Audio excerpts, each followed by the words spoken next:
अशोक वार्ष्णेय जी और मैं एस.एन. पांडे जी से चाहता हूं कि जल्दी से हम इस सेशन को कंक्लूड करें कि अगला सत्र आरंभ कर सकें। मेरे पास कोई प्रश्न किसी का नहीं आया है, तो इसलिए और दूसरे टाइम भी ओवर हो चुका है 15 मिनट इस सेशन का, तो इसलिए मैं अध्यक्ष जी से अनुमति चाहता हूं कि इसको क्लोज करें। तो इस सेशन को हम लोग यहीं पर क्लोज करते हैं। सभी को बहुत बहुत धन्यवाद। इस सत्र के सभी मान्य वक्ताओं का बहुत बहुत आभार और धन्यवाद। हमारे बीच में दिल्ली के एक और सांसद श्री योगेंद्र चंदोलिया जी हैं, जो उत्तर पश्चिम दिल्ली का प्रतिनिधित्व करते हैं। मैं अमित नागपाल जी से और संजय रागड़ा जी से आग्रह करूंगा कि एक शॉल और स्मृति चिन्ह देकर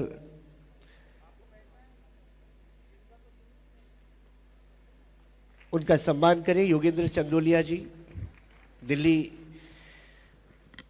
उत्तर पश्चिमी दिल्ली का प्रतिनिधित्व करते हैं संसद में।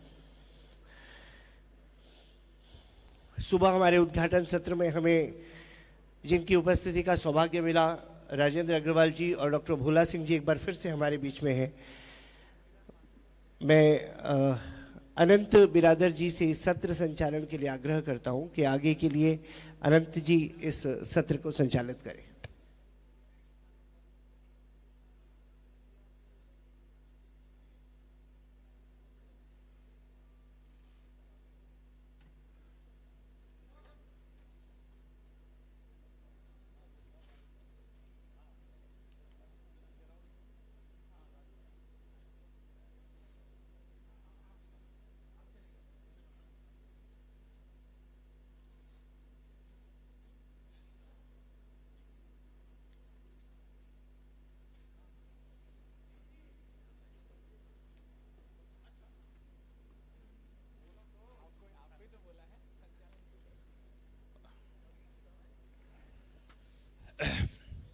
एक बार सभी ओम का उच्चारण करेंगे। कमर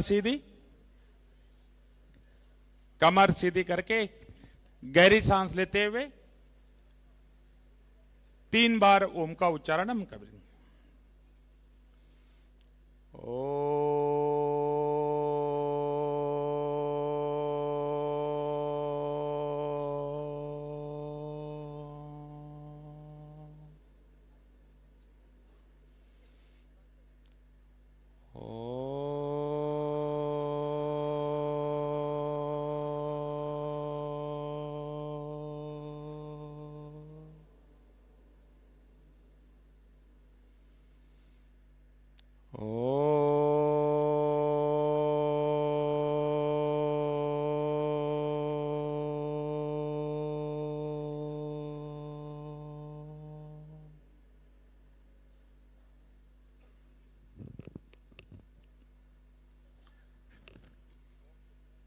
अभी इस सत्र का नाम हमने ऐसा दिया है कि नेचुरोपैथी योगा पार्लियामेंट, और इस सत्र के चेयरपर्सन आदरणीय राजेंद्र अग्रवाल जी है, जो पॉलिटिक्स और लोकसभा का बहुत बड़ा अनुभव रखने वाले ऐसे व्यक्ति हमारे बीच में है, जो आज इस सत्र का अध्यक्षता वो करेंगे।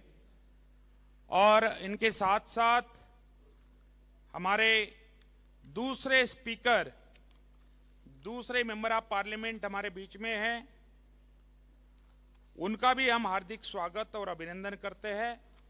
श्री योगेंद्र चंदोलिया जी, जो मेंबर ऑफ पार्लियामेंट लोकसभा से, सर बहुत बहुत स्वागत और अभिनंदन है।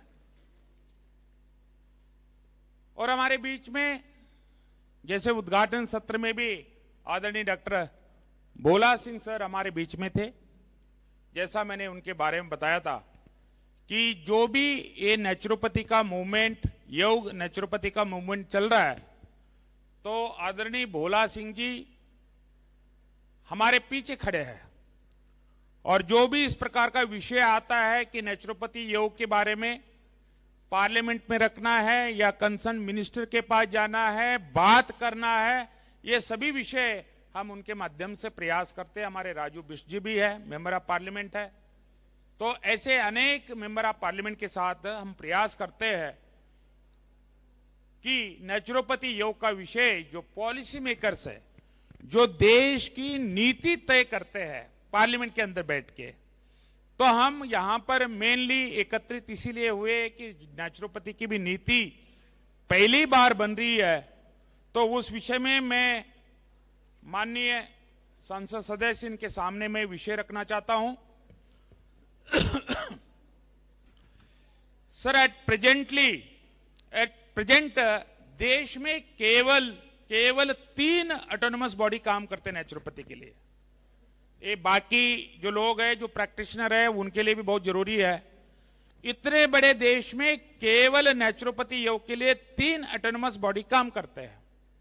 एक central council for research in yoga and naturopathy, एक नेशनल इंस्टीट्यूट ऑफ नेचुरोपैथी, तीसरा Morarji Desai national institute of yoga. ये केवल 3 संस्थान है और ये तीनों संस्थान में हमारी मतलब 2014 के पहले ऐसी हाल थी, पूना में नेशनल इंस्टीट्यूट ऑफ नेचुरोपैथी है, वहां पर मतलब वो कैंपस देखते तो लगता ही नहीं था कि ये नेचुरोपैथी का कोई कैंपस है। आईएएस ऑफिसर वहां पर थे तो नेचुरोपैथी का कोई संबंध नहीं था, तो लगता ही नहीं था, और ये भारत सरकार का नेचुरोपैथी का कोई इंस्टीट्यूट है। तो पहली बार जयप्रकाश जी के प्रयास से पहली बार ऐसा प्रयास किया गया कि नेचुरोपैथी योग के जितने भी इंस्टीट्यूट है, उस इंस्टीट्यूट का बॉस या हेड नेचुरोपैथी या योग का व्यक्ति होना चाहिए। तो लगभग 25 साल पहले इस बात को मानते हुए पहली बार योग के इंस्टीट्यूट में योग का डॉक्टरी डायरेक्टर बना। पहली बार चिदानंद मूर्ति जी के माध्यम से नेचुरोपैथी का व्यक्ति नेशनल इंस्टीट्यूट ऑफ नेचुरोपैथी का डायरेक्टर बना, और मोरारजी देसाई में भी उसी प्रकार का। और ये तीनों संस्थान का बजट अगर हम कंपेयर करते हैं तो पहले तो स्वास्थ्य मंत्रालय में ये हमारे तीनों ऑफिस थे, ऑटोनोमस बॉडी थे, बजट नाम मात्र का था। तो अभी 2014 के बाद कई परिवर्तन, कई पॉजिटिव स्टेप भारत सरकार ने लिया है, और इसके अंतर्गत इन तीनों डिपार्टमेंट के अंतर्गत एक national task force on naturopathy बनाया गया। मनमोहन जी के सरकार के समय पहली बार नेचुरोपैथी के लिए एक इंडिपेंडेंट बॉडी, कहां भाई इस नेचुरोपैथी के लिए कुछ होना चाहिए, तो पहली बार टास्क फोर्स, रेड्डी मैडम भी हमारे बीच में है, वो भी मेंबर थी। सर, इस नेचुरोपैथी टास्क फोर्स का जिक्र इसलिए कर रहा हूं क्योंकि उस टास्क फोर्स में देश के लगभग 25 नेचुरोपैथी के एक्सपर्ट थे। उन्होंने पूरा एक डॉक्यूमेंट तैयार करके भारत सरकार को सबमिट किया है। और दूसरा, हमारी बीजेपी सरकार आने के बाद national board for promotion of development and yoga and naturopathy, एक नेशनल लेवल का ये बोर्ड बना, जिसके अंतर्गत भी योग नेचुरोपैथी के एक्सपर्ट उस कमिटी में रहते हुए लगभग 2 साल तक चर्चा करने के बाद वो रिपोर्ट सबमिट किया गया। और एक कमेटी बनी थी, एकेडमिक कमेटी ऑफ योग नेचुरोपैथी, यानी सिलेबस क्या होना चाहिए, क्या नहीं होना चाहिए, इसके ऊपर एकेडमिक कमेटी बनी थी। उसके बाद योगा सर्टिफिकेशन बोर्ड, क्योंकि देश में जो भी योग का काम होता है तो गुरु शिष्य परंपरा के माध्यम से भी योग सीखते हैं, और पीएचडी तक भी योग का एजुकेशन है। तो उसको एक सर्टिफाइड करने के लिए आयुष मंत्रालय के अंतर्गत योगा सर्टिफिकेशन बोर्ड का गठन किया गया, और उसके माध्यम से देश भर में जो भी योग करते हैं उनको सर्टिफिकेशन का काम वो करता है। अभी रिसेंटली बना सर नेचुरोपैथी रजिस्ट्रेशन बोर्ड, और उसके माध्यम से जो देश में नेचुरोपैथी का जो भी प्रैक्टिस करते हैं ऐसे लोगों को भारत सरकार की तरफ से एक एग्जीक्यूटिव ऑर्डर के माध्यम से ये बोर्ड काम करता है। ये पार्लियामेंट का कोई एक्ट नहीं है।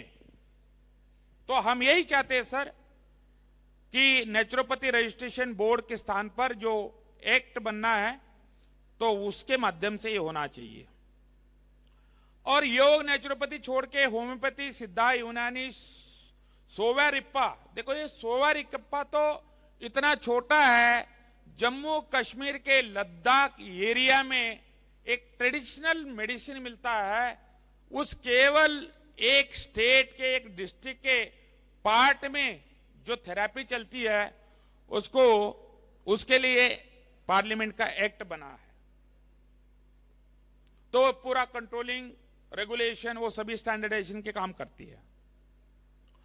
अभी वर्तमान में naturopathy medical education, yoga naturopathy के लिए नेशनल कमीशन ऑफ योग naturopathy medicine act 2023 proposed draft है। और इसमें सर मुझे 2-3 बातें आपके सामने रखते हुए आपसे ही मैं आग्रह करूंगा। हमारा रिक्वेस्ट है, suggestion must be taken from reputed yoga naturopathy institute और NGOs and stakeholders for yoga naturopathy bill. कोई भी जिस सब्जेक्ट के लिए बन रहा है तो उस सब्जेक्ट के एनजीओज, इंस्टीट्यूट या स्टेक होल्डर जो बहुत सालों से योग के कई इंस्टीट्यूट है, 100 साल 150 साल से इंडिया में काम कर रहे, शांता क्रूज का संस्थान हो, कैवल्य धाम का हो या बेंगलुरु का हो, HR नागेंद्र जी का, तो उनका सजेशन लेके ये फाइनल करना चाहिए। और appointment of adviser, deputy adviser, जब तक ये पोस्ट नहीं भरेंगे सर मिनिस्ट्री के अंदर, तो वो योग नेचुरोपैथी का कोई माए बाप नहीं है, ऐसा हमें लगता है कभी कभी। तो वो एडवाइजर, डिप्टी एडवाइजर बीच में अपॉइंट भी किए थे और वो किसी कारण बंद हो गया। और सुबह उद्घाटन में मैंने बोला था कि बहुत सालों के बाद, मोदी सरकार आने के बाद नेचुरोपैथी योग हॉस्पिटल के लिए ग्रांट शुरू किया था, बीच में बंद हो गया था, ये शुरू हो गया और किसी कारण ये बंद हो गया है। और हम ये चाहते हैं कि yoga naturopathy, other Ayush medicine should be included in Ayushman Bharat, जो मैंने सुबह बोला था। और नेशनल आयुष मिशन में फ्लेक्सी कंपोनेंट की जगह पर परमानेंट कंपोनेंट के रूप में, मैंडेटरी कंपोनेंट के रूप में नेचुरोपैथी योग को इंक्लूड करना चाहिए, ऐसा हमें लगता है। और उसके साथ साथ नेशनल हेल्थ मिशन, लगभग 36,000 करोड़ का बजट का वो स्कीम है, उसका उद्देश्य यही है कि उसमें भी नेचुरोपैथी योग या ड्रगलेस थेरेपी के wellness centre, primary health centre, community health centre या आशा हेल्थ वर्कर, उनके माध्यम से हम ये सभी कर सकते हैं। तो मैं रिक्वेस्ट यही करूंगा कि आज के हमारे वक्ता सुबह बोले भी है, चेयरपर्सन आदरणीय राजेंद्र अग्रवाल सर है, तो मैं रिक्वेस्ट करूंगा आदरणीय योगेंद्र चंदोलिया सर को कि इस विषय पर हमारा सहयोग, मार्गदर्शन करें।